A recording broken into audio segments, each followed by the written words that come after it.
you end up making this reusable candle holder here. So, and you did this kind of for your WiseTech Design project in grade 10 science, right? So when you researched, this sort of thing, right? What did you find out, like when you made this big world sign image up here? So when I was researching this, I really wanted to do something with candles because I understand that most people in third world countries use candles as their primary light source. And so on this side is a sign, and it pretty much just showcases what the media portrays with candles. So they want them to smell good, they want them to be a one-time use so people would buy more, and they have holiday scents, so it is targeted to a specific audience. But what they don't showcase is how it is one-time use, how they can be unsafe, and how they create a mess. And also, candles are kept in glass containers, and those can take a really long time to decompose, so it's bad for the environment. Exactly, good. All right. So then you took these things into account, Yes. right? And you kind of started to design your own solution, right? So you use that design kind of matrix on the bottom there. Yes. Yeah. So use this matrix, which is kind of like a design process, to look at these variables, right? So what are some of the things you wanted to keep in mind when you were creating this new candle holder? So I really wanted my candle to be cheap, I wanted to be reusable, and I wanted to be recyclable. But I knew that if I wanted to do this, I also needed to enhance the shape. I needed to keep in mind the overall size of the candle, and I need to make it out of recycled material.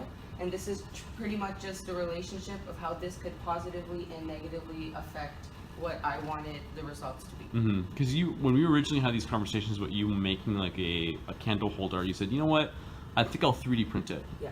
And 3D printing is cool. Yes. And I'm probably 3D print things more than I should as like a solution to many problems, right?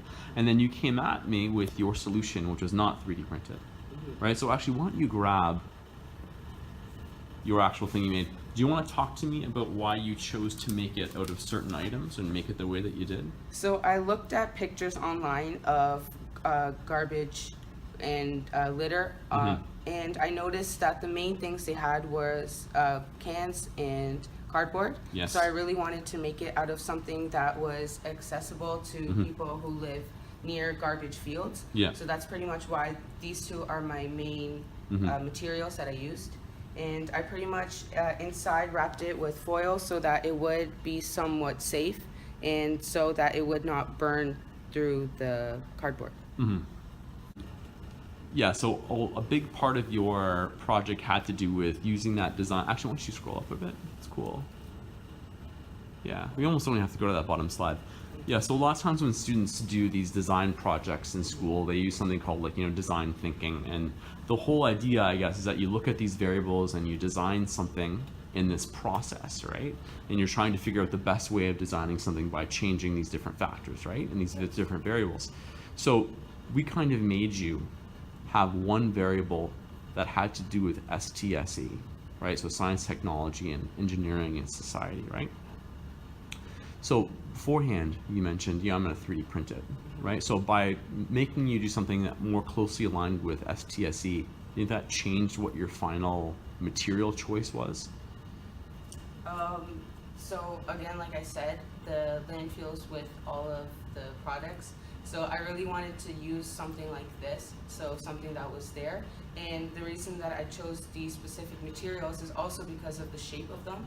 I noticed that the can could be turned into somewhat of a tube that could hold the candle, and then the cardboard could be cut into whatever shape I wanted it to be. Excellent, man. Excellent.